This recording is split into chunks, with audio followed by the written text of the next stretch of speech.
There was an old lighthouse standing tall on the cliffs, overlooking the vast, restless sea. Its presence was a beacon of hope for sailors navigating the treacherous waters. It was grey, like the stone it was made of, blending seamlessly with the rocky landscape. The lighthouse had stood the test of time, weathering countless storms. Years of salty wind and big waves had made lines on it, like a wrinkled face, telling tales of the fierce battles it had fought against nature's fury. Ethan, the lighthouse keeper, was a man of the sea. He had a deep connection with the ocean, understanding its moods and mysteries.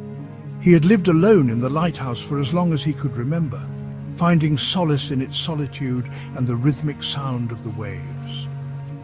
One stormy afternoon, as Ethan walked along the beach, something caught his eye. The wind howled and the waves crashed violently, but there was a glimmer of something unusual. A bottle among the seaweed and wood shone in the dim light. It seemed out of place, almost magical, amidst the chaos of the storm. Inside, a rolled-up piece of paper, yellow and old, looked like it held a story. The paper was fragile, as if it had travelled through time to reach him. Ethan hurried back to the lighthouse, his heart beating fast. The mystery of the bottle and its contents filled him with a sense of adventure he hadn't felt in years. As he opened the old paper, he felt excited.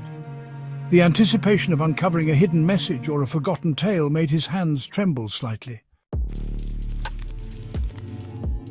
The letter was from a woman named Clara, someone Ethan had never met but felt an immediate connection to.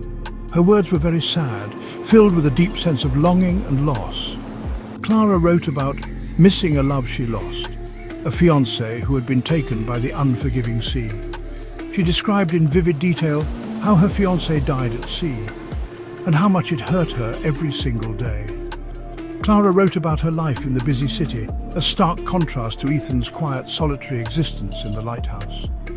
But even with lots of people around her, she felt all alone, surrounded by a sea of faces, but connected to none. Her words made Ethan think about the quiet sadness in his own heart, a sadness he had never fully acknowledged until now. He read the letter again and again, each time finding new layers to Clara's sadness and her strength. Her pain was strong, almost palpable. But Ethan also felt a little bit of hope in her words, a glimmer of resilience. Ethan felt deeply connected to Clara's story, to her profound sadness and her quiet strength. He knew he had to write back, to reach out across the distance and share his own story, hoping to offer some comfort. Ethan spent days writing his reply. He poured his heart and soul into every word, carefully choosing each phrase to convey his feelings. He wrote about the sound of the waves, the seagulls' calls, and the salty breeze that carried the scent of the ocean. He described the way the sunlight shone on the water, creating a dance of light that mesmerized him every morning and evening. He told Clara about the lighthouse, his lonely life, and how her letter made him feel less alone. He shared his dreams and fears, hoping she would understand. He wrote from his heart, letting his emotions flow freely onto the paper.